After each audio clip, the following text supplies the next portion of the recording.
Good day all pet matters. Today ay magdedima tayo ng balahibo ng aso natin na buhol-buhol sa kanyang buntot. Susubukan nating isave ang kanyang balahibo sa buntot kasi nga napakahirap magpahaba ng balahibo ng aso lalo na sa buntot. Gagamit tayo ng slicker brush, comb at gunting.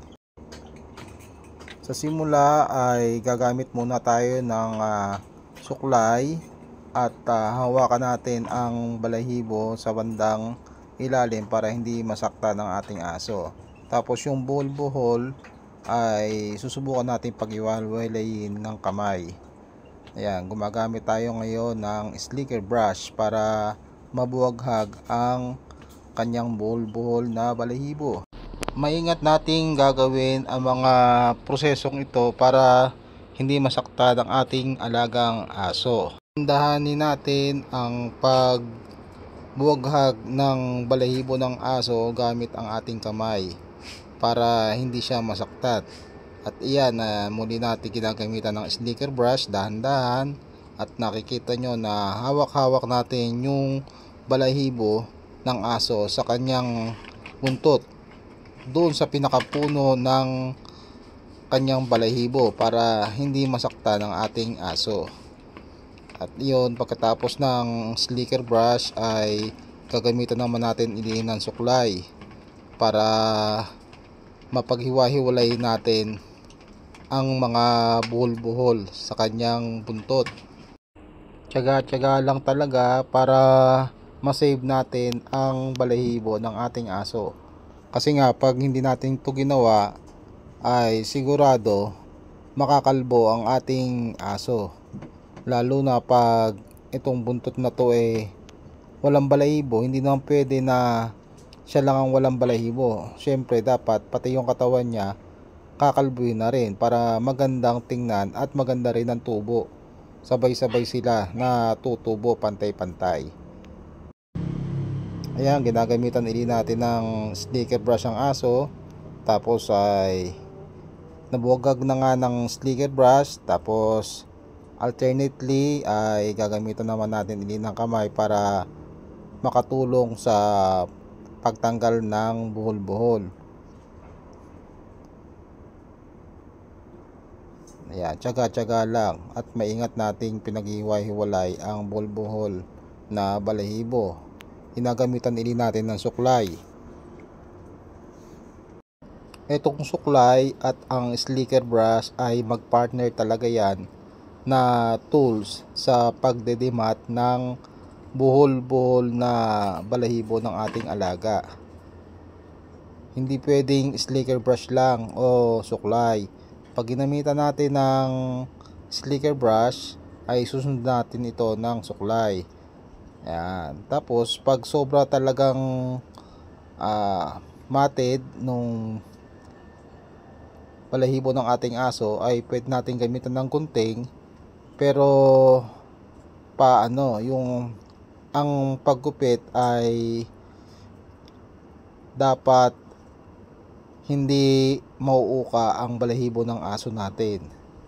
Kumbaga paayon sa tubo ng balahibo, hindi pabalagbag o pahalang, para hindi mauka ang balahibo ng ating aso. Ingatan din natin na masugatan ang ating alaga para hindi siya matroma. Ayan, kita nyo yan, dahan-dahan lang.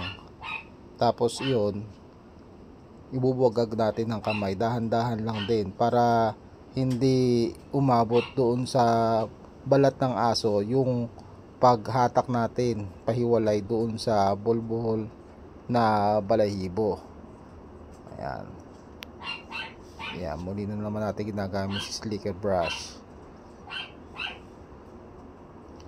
Ayan, dahan-dahan lang sa slicker brush at tandaan po natin na huwag nating matagal na gagamitin ang slicker brush sa parehong lokasyon ng balahibo ng ating aso para maiwasan natin na magkaroon siya ng brush burn. yung brush burn na tinatawag ay yung napupuknat yung part ng balat ng ating aso. Napupuknat siya, nawawalan siya ng balahibo at minsan ay nagkakaroon to ng sugat. Kaya iwas po tayo doon. Hanggat maaari ay huwag tuloy-tuloy ang paggamit ng slicker brush sa same location. Ayan po, at suklay naman po ili ang ating ginagamit.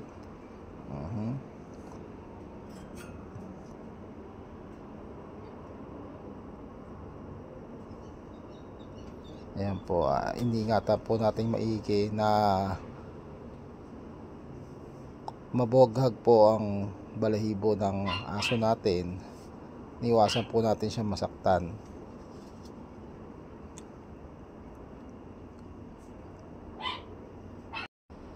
Kung gusto nyo po ng gantong klaseng content ay maaari po kayo mag-subscribe sa ating channel para po sa ibang mga video na kahintulad po nito tungkol sa ating mga alagang aso po, yung pag-aalaga at iba pa pong tips.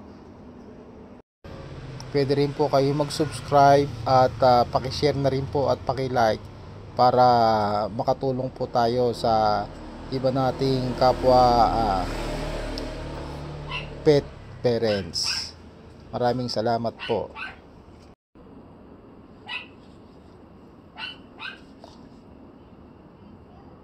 Ayan po, at medyo nag-i-improve na po ang buntot ng ating alagang aso. Yung ibang buhol-buhol po ay natanggal na. Para maiwasan po natin na magkaroon ng pagkakabuhol-buhol ang ating alagang aso ay hanggat maaari ay i-brush po natin ang aso natin regularly. Kung hindi man po araw-araw ay every other day po. At kung halimbawa ay gusto po natin ng mahabang balahibo po ng ating aso, ay dapat po ay sasuggest ko po ay araw-araw po natin na i-brush po ang ating alagang aso. Kung wala po tayong time sa ganon ay pwede po natin silang bigyan ng maiksing gupit para hindi po nating maranasan na magkaroon ng bulbul ang ating alagang aso. Kaya napaka-importante po ng grooming sa ating mga alaga, at pwede po nating ipag-groom ang ating mga aso kada 6 na linggo hanggang 8 linggo. Iyon po ang pinaka-advisable na time frame sa alaga po nating aso bago po natin dalhin sa ating mga paboritong pet groomer. Opo, at kung halimbawa ay gusto po natin makatipid ay pwede naman po natin na tayo na lang po ang mag-groom sa ating mga alagang aso. Meron din po tayo mga dedicated content po para po dyan, at pwede nyo po yung masubaybayan sa ating mga videos. Ano po, pwede po kayong magbigay ng comment o kaya magtanong po sa ating comment section para po masagot po natin ang inyong mga katanungan, o kung meron po kayo mga ibang concern na pwede po natin gawing topic ay paki-message na lang po.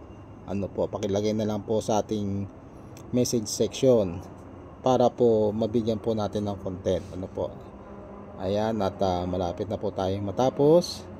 Ayan, kita po ninyo ang na-save na po natin ang buntot po ng aso natin. Tiyaga-tiyaga lang po talaga, at syempre kailangan din po natin ng konting kaalaman para po magawa po natin ang mga bagay na ito. Isa pa pong paalaala ay panatilihin po nating tuyo ang balahibo po ng ating aso, lalo na po kung ang aso natin ay mayroong mahabang buhok. At halimbawa po ay pag nagpapainom po tayo ng tubig sa ating aso ay siguraduhin po natin na hindi po nababasa ang kanilang balahibo. At kung halimbawa po naman na mabasa po ito ay pwede po natin pupunasan at i-blower para po matuyo. Kasi nga po pag nabasa po yan at hindi po nating natiyo ang balahibo, yan po magiging sanhi ng buhol-buhol na balahibo.